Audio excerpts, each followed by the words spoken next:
नोएडा बवाल से जुड़ी बड़ी खबर। यूपी एसटीएफ ने हिंसा के मेन मास्टरमाइंड में से एक को गिरफ्तार किया। एसटीएफ की नोएडा यूनिट ने आदित्य आनंद को तमिलनाडु से गिरफ्तार किया।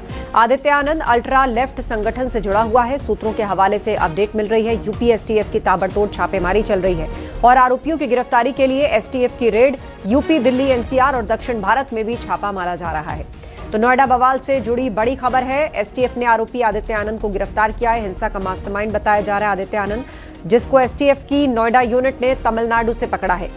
यूपी, दिल्ली, एनसीआर, दक्षिण भारत में एसटीएफ की रेड पड़ी है, जिसके बाद आदित्य आनंद की गिरफ्तारी हुई है। हमारे सहयोगी हिमांशु हमारे साथ फोन लाइन पर जुड़ गए। हिमांशु, किस तरह पहुंची एसटीएफ की टीम आदित्य आनंद तक? बिल्कुल, देखिए आपको बता दें, लगातार यूपी एसटीएफ इस पूरे प्रकरण की जांच कर रही थी और अब एसटीएफ ने जो एक मुख्य आरोपी जो फरार था उसको गिरफ्तार किया है। आदित्य आनंद को ये तमिलनाडु से गिरफ्तार किया गया है और बताया जा रहा है जिस तरीके से हिंसा फैलाई गई थी उसमें 3 मुख्य आरोपी थी, जिसमें से एक आदित्य आनंद भी था और इससे पहले भी 2 गिरफ्तारियां हुई, मनीषा चौहान और एक अन्य आरोपी की।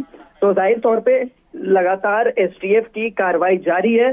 साथ ही उन ट्विटर हैंडल्स की भी, बॉट ट्विटर हैंडल्स की और इसके अलावा अन्य ट्विटर हैंडल्स जो इस तरीके की हिंसा फैलाने, अफवाह फैलाने जैसी जघन अपराध सोशल मीडिया पे किया था, जिसके बाद उपद्रव हुआ, आगजनी हुई। तो जाहिर तौर पे यूपी एसटीएफ अब लगातार कार्रवाई कर रही है और ऐसे ही एक प्रकरण में आपको बता दें कि एसटीएफ जो नोएडा यूनिट थी उसने आदित्य आनंद को तमिलनाडु से गिरफ्तार किया। इसके अलावा आपको बता दें कि इसके अलावा उत्तर प्रदेश, दिल्ली, एनसीआर और साथ ही दक्षिण भारत में अभी भी रेड जारी है।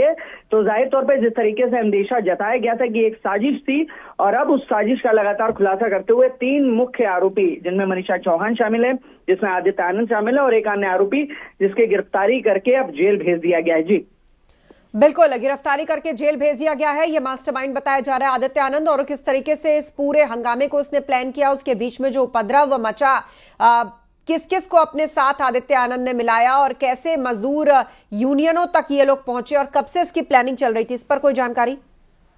बिल्कुल, देखिए आपको बता दें कि जाहिर तौर पे एक इशारा किया गया था और जब गौतम बुद्ध नगर पुलिस कमिश्नर ने हाल ही में एक प्रेस कॉन्फ्रेंस की थी उसमें भी स्पष्ट किया था कि आगजनी से पहले इन तीनों लोगों की उपस्थिति नोएडा में थी और उसके बाद, चूंकि आपको बता दें कि आगजनी और जब हिंसक प्रवर्तन हुआ वो 13 तारीख से हुआ था, एक दिन पूर्व सभी चीजें शांत हो गई थी और ऐसे में बताया गया कि इनके द्वारा लगातार अफवाह भरे मैसेजेस व्हाट्सएप ग्रुप पे जोड़कर लोगों को हिंसक प्रवृत्ति के लिए उकसाना, इसके अलावा आपको बता दें कि अपनी मांगों को लेकर तोड़फोड़ करना, इस तरीके के मैसेजेस दिए गए थे। तो जाहिर तौर पे एक अंदेशा था और उसी ओर कार्रवाई भी की गई। अब 3 लोगों की गिरफ्तारी, कुल अब तक 64 गिरफ्तारियां हो चुकी हैं। 63 पूर्व में हुई थी, एक गिरफ्तारी आदित्य आनंद की अगर मिला दे तो 64 गिरफ्तारियां हो गई, जिसमें 3 मुख्य आरोपी थे जो मास्टरमाइंड थे, उनकी गिरफ्तारी कर ली गई है और एक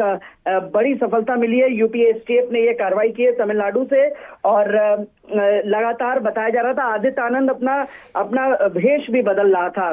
तो रुपेश रॉय गिरफ्तार हुआ था, मनीषा चौहान गिरफ्तार हुई थी और अब आदित्य आनंद की गिरफ्तारी हुई, तो एक बड़ी सफलता यूपी एसटीएफ के लिए। जी बिल्कुल, आप नजर बनाए रखिए, आगे भी आपसे अपडेट्स लेंगे। फिलहाल शुक्रिया आपका बातचीत के लिए हिमांशु।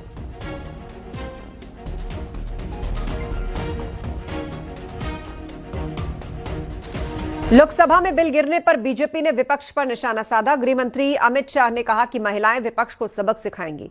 वहीं बीजेपी अध्यक्ष नितिन नबीन ने विपक्षी दलों को महिला विरोधी बताया। महिला आरक्षण विधेयक का विरोध हो रहा है। हमने 370 समाप्त की साहब, उन्होंने विरोध किया। राम मंदिर बनाया, विरोध किया। सीएए लाए, विरोध किया।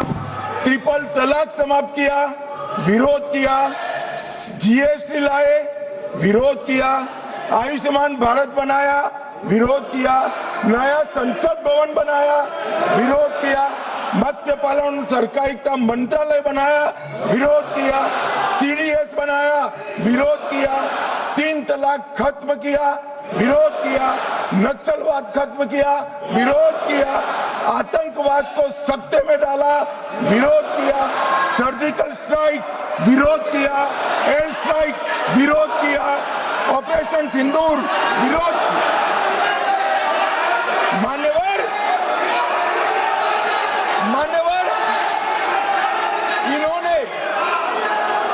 अच्छे बुरे सोचे बगैर नरेंद्र मोदी जी जो कर रहे हैं इसका विरोध करने का ठान लिया। और आज का दिन स्वर्ण अक्षरों में लिखा जा सकता था, पर कांग्रेस का जो एंटी वुमेन अलायंस है, जिस प्रकार से देश की आधी आबादी के साथ विश्वासघात करने का काम पूरे राहुल गांधी एंड टीम ने किया है, मैं मानता हूं कि आज जो एक आधी आबादी को एक बड़ा हक, एक भागीदारी सुनिश्चित करने का दिन हो सकता था, उनके भागीदारी को, उनके हक की मारी कांग्रेस और उनके सहयोगी दलों ने किया है। केंद्रीय मंत्री अनुप्रिया पटेल ने महिला आरक्षण से जुड़ा 131वां संविधान संशोधन बिल पास नहीं होने पर कहा कि पूरे विपक्ष ने साजिश की है, लेकिन हम फिर कोशिश करेंगे और महिलाओं को अधिकार दिलाकर रहेंगे। सरकार की नीयत तो बिल्कुल साफ है, पूरा देश जानता है, आधी आबादी जानती है। 2023 में ये बिल पास हुआ था और तभी हमने तय किया था कि 2029 में हमें इसे लागू करना है। यानी 2029 का लोकसभा चुनाव जब हम लड़ने जाएंगे तो 33% सीटों पर हमारी महिलाएं होंगी और इसी नीयत के साथ सरकार ये बिल लेकर आई। लेकिन Samajwadi party, Congress party, DMK, ऐसे तमाम दलों ने मिलकर आज महिलाओं को संसद में प्रवेश करने से रोक दिया है। कांग्रेस नेता प्रियंका गांधी कह रहे हैं कि सरकार की साजिश को विपक्ष ने नाकामयाब किया और ये लोकतंत्र की बड़ी जीत है।